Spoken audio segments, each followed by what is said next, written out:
Today, as I was having my quiet time, I was thinking about something that I have been learning lately and something that I have been just like thinking upon and just pondering, and it's just something I wanted to share with everybody. Maybe some people can learn from it or get something from it.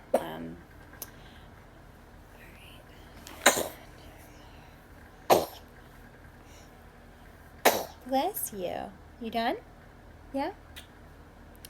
So, I have gone through some really hard times this year, and today when I was thinking about everything I've gone through, one of the things that stood out to me, and I just felt that I've been learning, is that when you're walking through your hell, when you're walking through your nightmare, when you're walking through your personal struggle, I think it's hard for us not to just stay there, for us to not to like lay down and just want to give up, want to just be like, this really sucks, this really hurts. But in the Bible, there's a verse that just really stood out to me, and it says, when you pass through the water, I will be with you.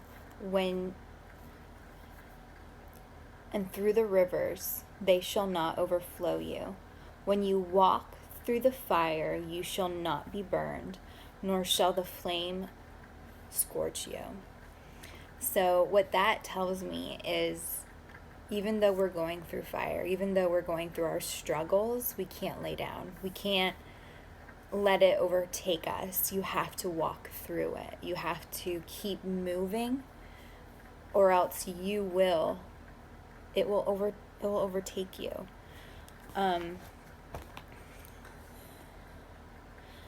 One thing that I've learned is sometimes we can't do it in our own ability. We can't just walk through this fire, through this storm, through this struggle that we're going through. There's a place where you get to where you're like, God, I need you to carry me. I need you to carry me through this fire, through this flame. And one of the things that I've learned is that when we go through our struggles,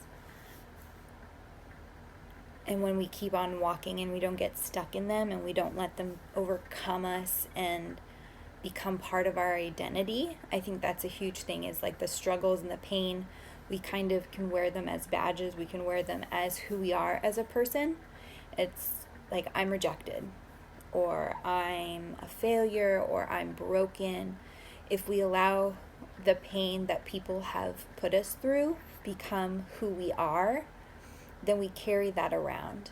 But when we go through being rejected, when we go through mental illness, when we go through the struggles in life, if we continue to walk through it, rejection isn't our identity.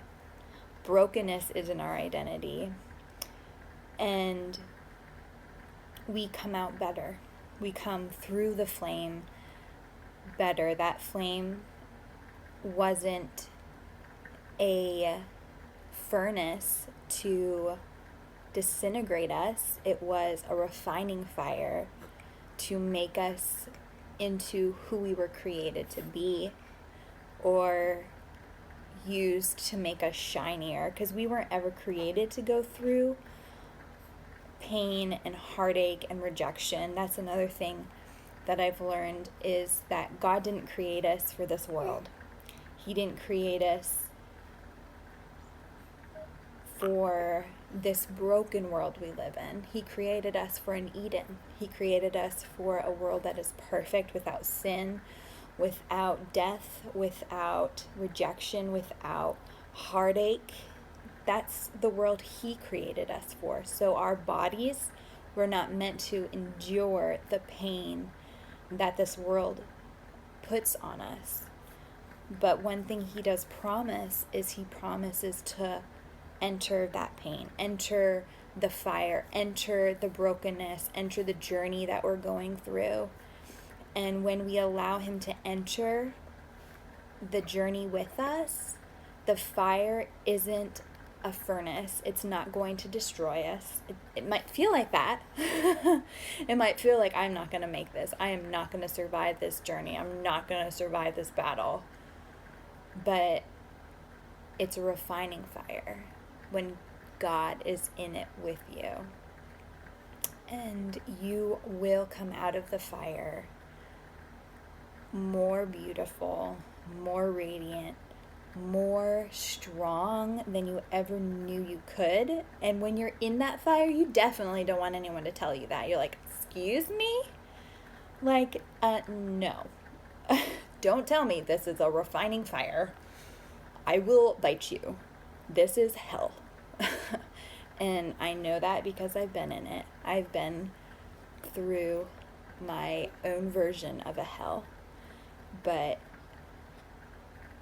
I invited God into that hell with me, into that fire with me. And because of that, I am so much stronger. And because of that, I know